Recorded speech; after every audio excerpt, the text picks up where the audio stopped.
Hello friends. आज हम एक इंटरेस्टिंग मेडिकल नेग्लिजेंस के टॉपिक के बारे में बात करेंगे जहां पे डॉक्टर ने डेंगू के ट्रीटमेंट करते हुए बच्चे की डेथ हो गई। यहां पे डिस्कशन हुआ क्लिनिकल कोरिलेशन पे। रिसेंटली नेशनल कमीशन ने भी 27 फरवरी को इस पे रिजल्ट दिया है। कंप्लेनर ने क्या कहा?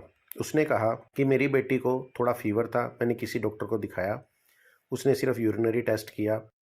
अगले दिन मैं अपोनेंट के पास लेके आया, उन्होंने मुझे मेडिसिन दे दी खांसी जुकाम बुखार के लिए, लेकिन वो ठीक नहीं हुआ। अगले दिन मैं दोबारा आया, उन्होंने कुछ नहीं किया, सिंपल ट्रीटमेंट दे के भेज दिया।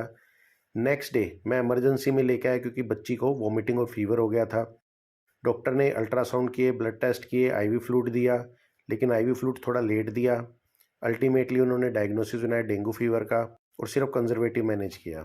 इस दौरान उन्होंने आईसीयू में शिफ्ट किया, लेकिन थोड़ी ही देर बाद वो शोक में चली गई और उसको आइनोट्रोपिक सपोर्ट देना पड़ा और उन्होंने हॉस्पिटल लेट शिफ्ट किया और अल्टीमेटली शी एक्सपायर्ड। तो इन्होंने कहा, पेशेंट पार्टी ने, कि ये ग्लोस नेग्लिजेंस है। इन्होंने नेग्लिजेंस कहाँ कहाँ की? डेंगू के ट्रीटमेंट में कोई प्रोटोकॉल फॉलो नहीं किया, इनके पास पीडियाट्रिक आईसीयू की फैसिलिटी नहीं है और इन्होंने हमें टाइमली शिफ्ट नहीं किया। और जो फ्लूइड था वो भी इन्होंने आईसीयू में स्टार्ट किया, इनिशियली स्टार्ट नहीं किया। डिफेंस में डॉक्टर्स ने कहा, पहली बात तो टाइम लिमिटेशन है, ये 3 साल बाद फाइल कर रहा है। पेशेंट को 4 तारीख को नहीं देखा गया, ये झूठ है। डॉक्टर जो है वो क्वालिफाइड पेडियाट्रिशियन है और उसको आईसीयू की मैनेजमेंट का भी एक्सपीरियंस है। आईवी फ्लूइड इमीडिएटली स्टार्ट कर दिया गया था और जब उसे शिफ्ट किया गया है, प्रॉपर उसको आईसीयू में शिफ्ट किया गया है, प्रॉपर मॉनिटरिंग की गई है, टाइमली प्लेटलेट्स काउंट मेज़र किए गए हैं।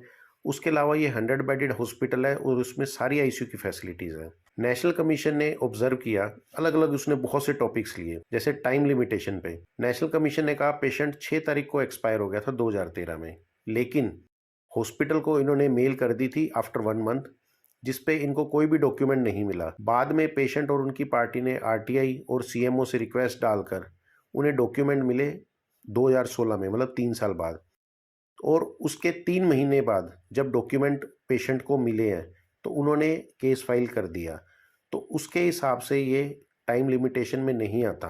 हाँ, आप अगर उसी टाइम डॉक्यूमेंट्स दे देते तो हो सकता है इतनी लेट वो डालता तो उसमें टाइम लिमिटेशंस आ जाती। 4 तारीख को विजिट नहीं किया, उस पे कोर्ट ने देखा कि जो भी पेशेंट की हिस्ट्री है, जो हॉस्पिटल ने चार्जेस लिए हैं, उस पे उन्होंने रिलाई किया, क्योंकि हॉस्पिटल के सिस्टम में कहीं भी एंट्री नहीं थी कि 4 तारीख को पेशेंट देखा गया है। जो पेशेंट पार्टी को बिल दिए गए उसमें ओपीडी मेंशन थी 3 तारीख की, 5 तारीख का सब कुछ मेंशन था, 4 का कुछ भी मेंशन नहीं था। आईसीयू पे नेशनल कमीशन ने कहा कि ऐसा कुछ भी नहीं है कि जब फैसिलिटी अडल्ट्स के लिए अवेलेबल है और 9 साल के बच्चे के लिए आप डेफिशिएंसी है, ऐसा कहीं पे भी प्रूव नहीं होता। लगभग सारी फैसिलिटीज़ जो डॉक्टर लोगों ने प्रोड्यूस की वो सारी है, तो इसमें ऐसा नहीं है कि ये आईसीयू बच्चों को नहीं ट्रीट कर सकते। सेम टाइम इन्होंने बहुत से ऐसे बच्चे दिखाए जो सीरियस एडमिट हुए हुए थे और उनके कुछ हल्फनामे भी लगाए और उनको सक्सेसफुली डिस्चार्ज शो दिखाया गया। ट्रीटमेंट पे नेशनल कमीशन ने देखा, आईवी फ्लूइड जो है वो इनिशियली आते ही इमरजेंसी में स्टार्ट कर दिया गया और वो आईसीयू में कंटिन्यू किया गया, ना कि आईसीयू में स्टार्ट किया गया। प्लेटलेट काउंट्स इन्वेस्टिगेशन पे लो थे और उसको बार बार किया गया है, रात को भी किया गया है, दोबारा 6 बजे किया गया है, जो लगभग स्टेबल ही थे। अब्डोमिनल बर्थ नापी गई है बार बार। अब्डोमिनल गर्थ जो नापी गई है वो सस्पेक्ट करते हुए नापी गई कि कहीं कोई इंटरनल या इंटेस्टाइनल या हेमरेज ना हो। वाइटल्स को प्रॉपर मॉनिटर किया गया है, कहीं पे भी कोई साइन नहीं था डिस्ट्रेस का आईसीयू में जाने से पहले। और गवर्नमेंट ऑफ इंडिया की गाइडलाइंस के हिसाब से सिर्फ आईवी ट्रीटमेंट ही सोल इंटरवेंशन रिक्वायर्ड है। ब्लड या प्लेटलेट्स की रिक्वायरमेंट तब होती है जब प्लेटलेट 10,000 से नीचे चले जाते हैं। तो इन्होंने ये माना कि आपने ट्रीटमेंट भी प्रॉपर दिया है। मेडिकल बोर्ड जो बैठा था उसमें सीएमओ ने कमेंट किया था कि रेफरल टाइमली कर देना चाहिए था। तो it is a just suggestion, ये इससे प्रूव नहीं होता नेग्लिजेंस। एंड फाइनली इन्होंने केस रिजेक्ट कर दिया एंड डॉक्टर्स वन।